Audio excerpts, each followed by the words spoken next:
There is nothing to fear from trans women being in women's spaces. I use the women's bathroom on a very regular basis, and nothing goes amiss whatsoever. And as you say, if you look at where this law has been passed elsewhere in the world, in the Commonwealth, New Zealand, Australia, Denmark, Malta, and even in Ireland, our closest neighbour, this has happened, and there has been literally no impact to anyone whatsoever. So there's a lot of fear-mongering around, and I think if we could all just step back from the political football that's become and actually just look at the fact of the matter, we'd say, actually, there's nothing to worry about. The changes in the law, as you said, it was there already in the Equalities Act, and predatory men who obviously aren't trans, nothing to do with being trans, nothing to do with that at all, could abuse that, but that's down to common sense again, isn't it? And we're not, you know, it seems to be everybody's sitting there terrified that there's going to be, that they can't go into the loo with their child, or they can't, you know, and that's demonising a community who really don't deserve that at all. Predatory men do not need this bill to be predatory. No, of course they don't. They're going to be predatory men, aren't they? They exist anyway. And even if you did want to do something about it, it wouldn't be this piece of legislation anyway. It would be the Equality Act. Yeah. So,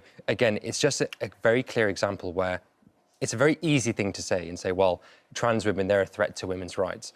But the truth of the matter is much more complex and it's much more nuanced. And actually, what we need people to do is to step away from the headlines, have a step and think and go, well, in what way? Because this bill is about how I legally change my gender recognition certificate, which is how I, you know, become a legal woman. Yeah. How often do you go through your life showing your birth certificate?